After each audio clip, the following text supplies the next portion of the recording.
Whether is her beauty by her words divine, or are her words sweet chaplains to her beauty? Like as the wind doth beautify a sail, and as a sail becomes the unseen wind, so do her words, her beauty, beauty words. Oh, that I were a honey-gathering bee, to bear the comb of virtue from this flower, and not a poison-sucking envious spider, to turn the juice I take to deadly venom. Religion is austere, and beauty gentle, too strict a guardian for so fair a ward. Oh, that she were as is the air to me, why so she is, for when I would embrace her, this do I, and catch nothing but myself. I must enjoy her, for I cannot beat with reason and reproof fond love away. And to Yorick, here comes her father. I will work with him to bear my colours in this field of love. How is it that my sovereign is so sad? May I, with pardon, know your highness' grief, and that my old endeavour will remove it, it shall not cumber long your majesty. A kind and voluntary gift thou profferest, that I was forward to have begged of thee. But O thou world's great nurse of flattery, why dost thou tip men's tongues with golden words, and pease their deeds with weight of heavy lead, that fair performance cannot follow promise? Or that a man might hold the heart's close book, and choke the lavish tongue when it doth utter the breath of falsehood not charactered there. Far be it from the honour of mine age, that I should owe bright gold and render lead. Age is a cynic, not a flatterer. I say again, that if I knew your grief, and that by me it may be lessened, my proper harm should buy your highness good. But these are the vulgar tenders of false men, that never pay the duty of their words. Thou wilt not stick to swear what thou hast said, but when thou knowest my grief's condition, this rash disgorged vomit of thy word, thou wilt eat up again, and leave me helpless. By heaven I will not, though your majesty did bid me run upon your sword and die. Say that my grief is no way medicinable by the loss and bruising of thine honor. If nothing but that loss may vantage you, I would account that loss my vantage too. Think'st that thou canst unswear thy oath again? I cannot, nor I would not if I could. But if thou dost, what shall I say to thee? What may be said to any perjured villain that breaks the sacred warrant of an oath? What wilt thou say to one that breaks an oath? That he hath broke his faith with God and men, and from them both stands excommunicate. What office were it to suggest a man to break a lawful and religious vow? An office for the devil, not for man. That devil's office must thou do for me, or break thy oath or cancel all thy bonds of love and duty twixt thyself and me. And therefore, Yorick, if thou art thyself the lord and master of thy word and oath, go to thy daughter, and in my behalf command her, woo her, win her any ways, to be my mistress and my secret love. I will not stand to hear thee make reply. Thy oath break hers, or let thy sovereign die. Exits. Oh, doting king, oh, detestable office. Well, may I tempt myself to wrong myself when he hath sworn me by the name of God to break a vow made by the name of God. What if I swear by this right hand of mine to cut this right hand off? The better way were to profane the idol than confound.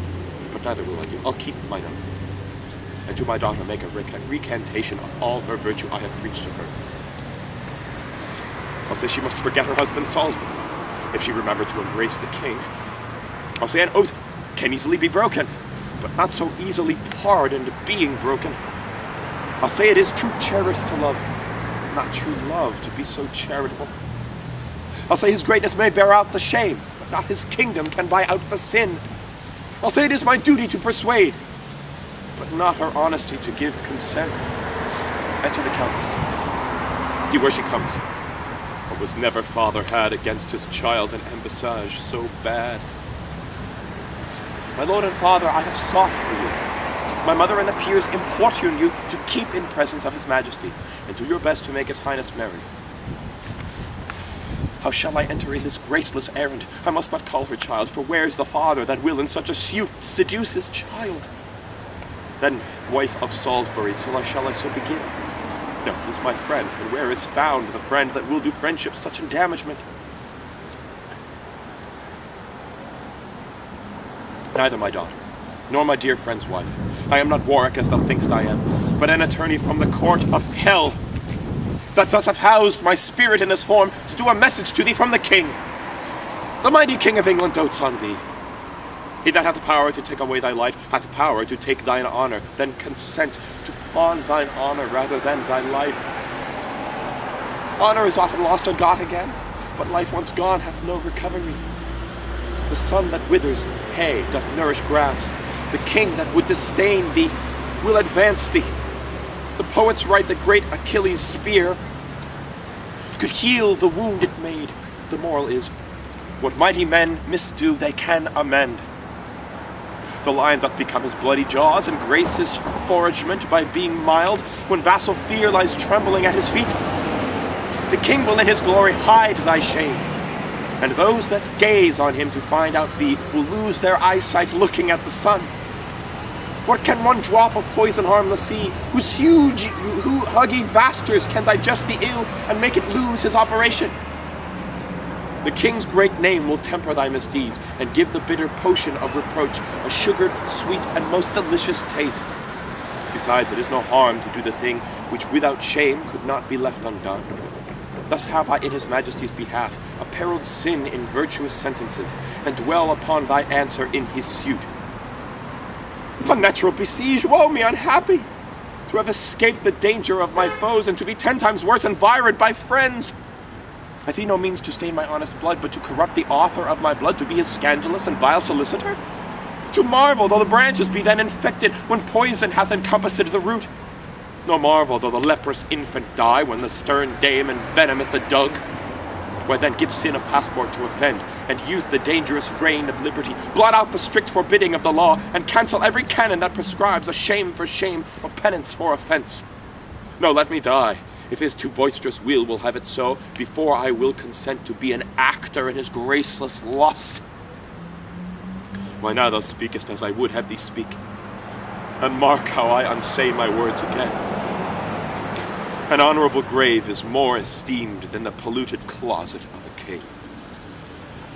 The greater man, the greater is the thing, be it good or bad, that he shall undertake. An unreputed mote flying in the sun presents a greater substance than it is. The freshest summer's day doth soonest taint the loathed carrion that it seems to kiss. Deep are the blows made with a mighty axe, that sin doth 10 times aggravate itself, that is committed to in a holy place. An evil deed done by authority is sin and subornation. Deck and ape in tissue and the beauty of the robe adds but the greater scorn unto the beast. A spacious field of reasons could I urge between his glory, daughter, and thy shame. That poison shows worse in a golden cup. Dark night seems darker by the lightning flash. Lilies that fester smell far worse than weeds, and every glory that inclines to sin, the shame is treble by the opposite. So leave I with my blessing in thy bosom, which then convert to a most heavy curse, when thou convertst from honor's golden name to the black faction of bed-blotted shame. I'll follow thee, and when my mind turns so, my body sink my soul in endless woe. Wow.